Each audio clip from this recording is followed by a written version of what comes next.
Hello everyone, my name is Nkemjieme and welcome to Intelligence, the series where we break down Africa's biggest opportunities, challenges and systems using research, data and critical thinking. So recently I came across some articles and some videos um, and that caught my attention. The federal government renewed of housing program is developing thousands of houses across Nigeria and including the 2000 housing unit project in Ibejuleki, Lagos. And also several private developers are developing residential estates and announcing several projects every year. After watching this development, I asked myself one question: if more houses are being built, why does housing still feel unaffordable? And before we go any further, let me make something clear. Building more houses is a good thing. Nobody disputes that. Nigeria and Africa as a whole need more houses. But as I go deeper and study the numbers, I discovered something interesting that appeared. Despite public housing projects, despite private development, despite the numbers of estates that is being announced every year, or millions of people still struggle to own a home. Rent continues to increase. Affordability still remains a major concern. Access to information, housing information, is still limited. So clearly, this is a bigger problem. First, I think Nigeria has a housing problem. But no, Nigeria doesn't have a housing problem. Nigeria has a housing system problem. And this is the same thing across Africa, the challenges they are facing. Now, this realization sent me down this rabbit hole where I began studying about mortgage system, studying several reports, studying construction costs, housing um, deficit estimates, um, at land administration, housing finance, income levels. Now, something clearly came up after studying it. People think housing starts with just cement, but the story begins long before, because housing is an outcome of an entire system. Now, what is this system? Now, let me walk you through this system. The first one, or everything, let me say it, everything begins with land. Land, because without clear ownership, proper records, and accessible land, development becomes very difficult. And after land, we have approvals. If permit and documentation takes much long, project becomes more expensive even before the construction begins. Then we have construction cost. Now, cost of materials, labor, and project execution is often added to the final selling price of the property. And after construction, we have infrastructure: road, electricity, drainage, water, transport. These are all supporting the houses. And a house without a supporting infrastructure is far less valuable. But after studying this infrastructure layer, I discovered something else, something that we don't often talk about, which is trust infrastructure.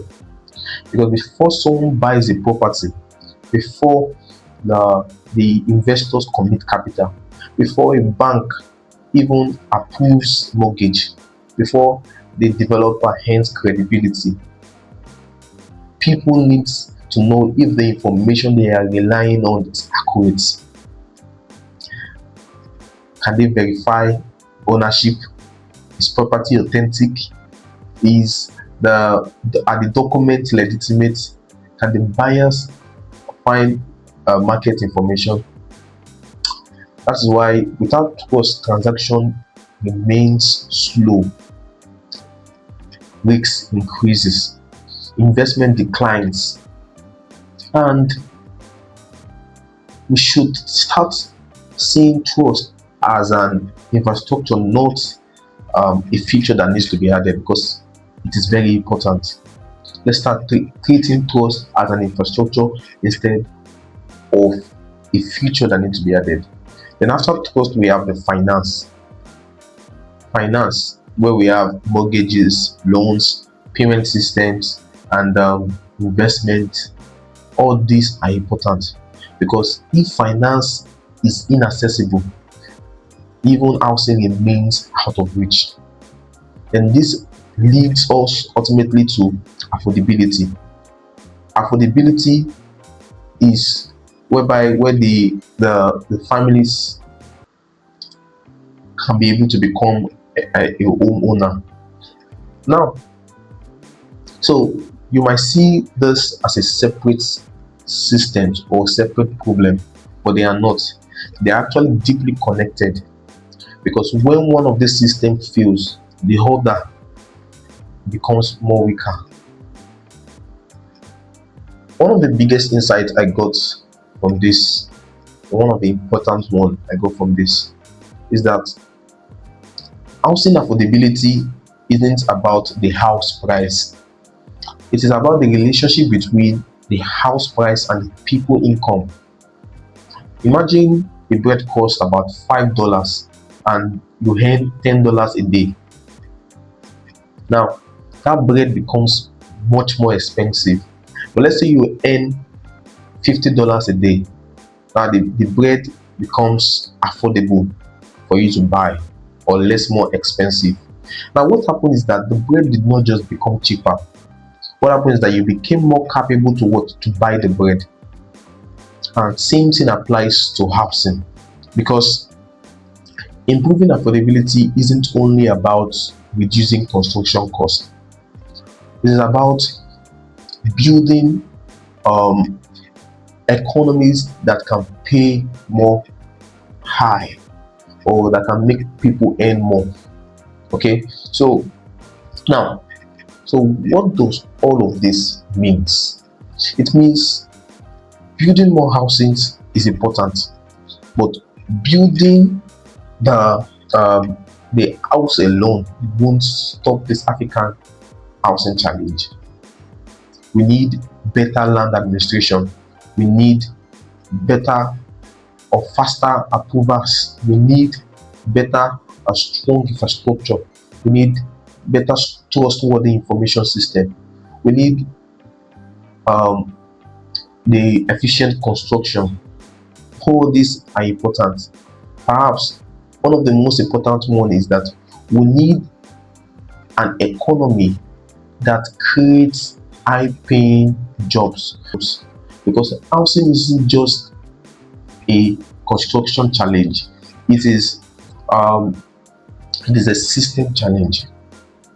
So after researching this issue, I came to a simple conclusion: building or housing crisis really starts when the family fails to own a home.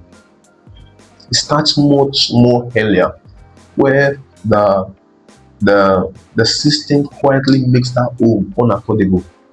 If we truly want to solve this Africa housing challenge, we have to improve the system that makes it up, not just one part of it. Because the future of housing is not just about building more houses, it's about building systems, okay, that makes that housing accessible, trustworthy, and affordable. If you're enjoying this episode of Intelligence, kindly subscribe and join us on exploring the systems that is shaping Africa's future. This series isn't just about understanding the problems. It's about understanding how systems can improve the outcomes of Africa's future. Okay, so stay tuned and see you in the next one, because in the next episode we're going to be investigating other things and systems and structures in the African economies. Thank you very much. See you in the next one.